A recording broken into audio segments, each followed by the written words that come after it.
बिस्मिल्लाहिर्रहमानिर्रहीम। अस्सलाम वालेकुम। उम्मीद है आप सब खैरियत से होंगे। आज हम एक ऐसे काम के बारे में बात करने वाले हैं जिसको करने में आपको जरा सी भी मेहनत नहीं करनी और इंशाल्लाह उसका फायदा इतना ज्यादा होगा, चंद दिनों में ही आपको उसके रिजल्ट नजर आने लग जाएंगे। उस चीज का नाम है खामोशी। खामोश रहना एक इबादत है और आप सबको पता होगा कि हिकमत के 10 हिस्से हैं, जिसमें से 9 हिस्से खामोशी और 1 हिस्सा तब बोलना है जब आपने बिल्कुल सही बात करनी हो। यानी अगर आप अक्लमंद इंसान बनना चाहते हैं तो उसके लिए जरूरी है कि आप खामोशी को अपनी आदत में और तबीयत में अपनाएं। अगर हम अपनी जिंदगी में गौर करें तो जहाँ भी कहीं हमारी लड़ाई इख्तलाफात हुए, फैमिली में, बाहर, उसकी असल वजह हमारा कहीं ना कहीं कुछ गलत बोल जाना है, या तो हमारा लहजा या अल्फाज। इन दोनों की वजह से ही हम अक्सर नुकसान, खास कर रिश्तों में नुकसान उठाते हैं। किसी हसास वक्त में खामोश रह जाना या बोलते हुए सही अल्फाज का इस्तेमाल करना, ये इंसान के अक्लमंद होने की बहुत बड़ी निशानी है। हमारी बहुत सी आदतों में आजकल के दौर में एक आदत और बिगड़ चुकी है, वो ये कि जब भी हम किसी की बात सुनते हैं या हाल अहवाल के लिए बैठते हैं तो हम हकीकी तौर पर उसकी सुन नहीं रहे होते, बल्कि हम इस तरह सुन रहे होते हैं कि हम इस बात का जवाब दे सकें। मिसाल के तौर पर कोई कहे कि परसों मेरे सर में बहुत शदीद दर्द था, मेरी यूं तबीयत खराब हो गई, तो हम फौरन से कहते हैं कि यार पिछले हफ्ते मेरे साथ भी ये हुआ, मेरी भी तबीयत खराब हो गई। अगर कोई कहे कि मेरे फलां ससुराल में ये मसला है या मेरी लाइफ में ये प्रॉब्लम चल रही है, तो बजाय इसके कि उसके पूरे प्रॉब्लम सुन लें, उसको थोड़ा सा अपना उसको ये महसूस करवाएं कि आप ठीक बंदे से गुफ्तगू कर रहे हैं, अपने दिल की बात कह सकते हैं, रिलैक्स होने के लिए अपने दिल का गुबार निकाल सकते हैं। नहीं, हम तैयार होते हैं कि आप बात करो, हम उसका काउंटर करेंगे। आप जो कहोगे, जो प्रॉब्लम आप अपनी लाइफ में फेस कर रहे हो, हम उसका फौरन से फौरन जवाब देंगे। इस तरह हमारा एक दूसरे पे एतमाद खत्म होता जा रहा है। मतलब मैं जब बात करूंगी किसी से तो मैं चाहूंगी कि मेरी वैल्यू हो, मेरी बात की मुझे समझें, और कोई इंसान उस बात को वैल्यू ही ना दे रहा हो, मुझे सुन ही ना रहा हो, तो इस तरह रिश्ते बहुत कमजोर होना शुरू हो जाते हैं। हम 100% एक दूसरे के मसाइल का मुकम्मल हल तो नहीं निकाल सकते, लेकिन एक दूसरे की परेशानी सुन तो सकते हैं। और इंसान के अंदर सुनने की सलाहियत तभी पैदा होती है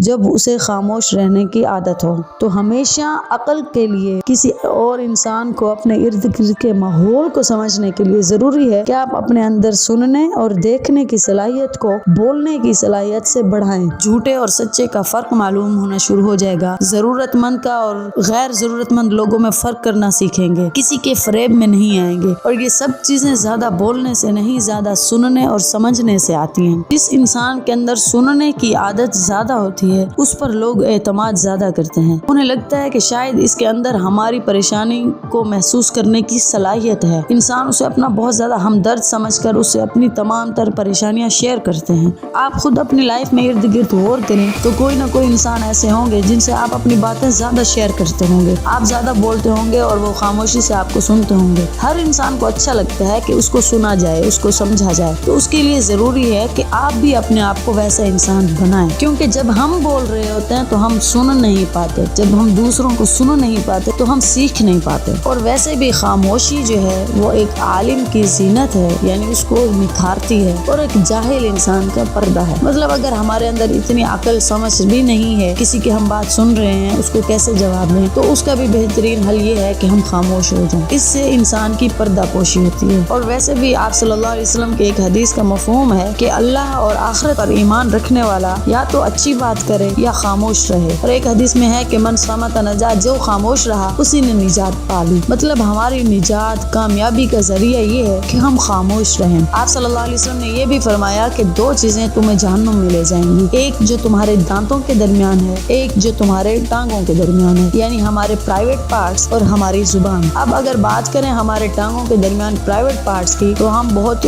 इस मामले में बहुत हसास हैं और अल्हम्दुलिल्लाह पूरी हिफाजत करते हैं। तो हम दांतों के दरमियान जो जुबान है उसका बहुत बेदरीग इस्तेमाल कर रहे हैं। हज़रत उमर का फरमान है कि जो ज्यादा बोलता है वो ज्यादा गलतियां करता है। तो हम जितना ज्यादा अपनी जुबान का इस्तेमाल करेंगे, चाहे हम सही करने की भी कोशिश करें, तो ज्यादा बोलने से हमारे से गलतियां होने की जो चांसेस हैं वो भी बढ़ जाएंगी। अक्सर ऐसा होता है कि बहुत सारी महफिलों में हम بولتے ہیں، بات کرتے ہیں اور پھر گھر آ کر سوچتے ہیں کہ یہ میں نے کیا بول دیا، مجھے ایسے نہیں بلکہ ایسے بولنا چاہیے تھا، اور وہ بات تو مجھے کرنی ہی نہیں چاہیے تھی۔ تو انسان جب زیادہ بولنے لگتا ہے تو شرمندہ اسے ہی ہونا پڑ جاتا ہے، اور نہ چاہتے ہوئے بھی غلطی سے کبھی کبھی اس کے رشتے بھی اس سے ہرٹ ہو جاتے ہیں۔ آپ کبھی غور کریں نا، کوئی انسان ایک دوسرے انسان کے لیے سب کچھ کر لے، اس کے سارے کام کرے، اس کی خدمت کرے، ہر چیز کر لے، لیکن اگر وہ زبان کا اچھا نہ ہو، بہت سے لوگ اس سے دور بھاگنے کی کوشش کرتے ہیں۔ ایک انسان غلط بول کر اپنی تمام اچھائیوں کے اوپر جیسے کہتے ہیں نا کہ پانی پھروا دیتا ہے، اور خاموشی ایک ایسی چیز ہے کہ آپ کسی کے لیے کچھ نہ بھی کریں، آپ کی زبان بس اسے نقصان نہ پہنچائے تو اگلے انسان اس کو اچھا سمجھتے ہیں۔ دل کے اچھے ہونے کے لیے بھی ضروری ہے، لوگ اکثر کہتے ہیں کہ میں زبان کا برا ہوں لیکن دل کا بہت اچھا ہوں۔ اگر کسی کو لگتا ہے کہ وہ دل کا بہت اچھا ہے تو اس کے لیے پہلے لازم ہے کہ وہ اپنی زبان کو اچھا کرے، بلکہ یوں کرے کہ خاموش رہا کرے۔ اور جو شخص اللہ تعالیٰ کے قریب ہوگا وہ قدرت کے قریب ہوگا، وہ خاموش رہے گا، اللہ تعالیٰ کے نظاروں کو، اللہ سے گفتگو میں مشغول رہے گا، شکر گزاری، دل میں نرمی ہوگی اس کے۔ خاموشی سے انسان کی طبیعت میں ٹھہراؤ آتا ہے۔ آپ اپنی اس طرح تربیت کریں کہ بس آپ خاموش رہنا سیکھ جائیں، باقی تربیت آپ کی خاموشی کر دے گی، کیونکہ جو انسان خاموشی سے سیکھتا ہے وہ بولنے سے نہیں سیکھ پاتا۔ مجھے امید ہے کہ آج کی اس ویڈیو کے بعد ہم سب لوگ 0.1% ہی صحیح خاموش رہنے کی کوشش ضرور کریں گے انشاءاللہ۔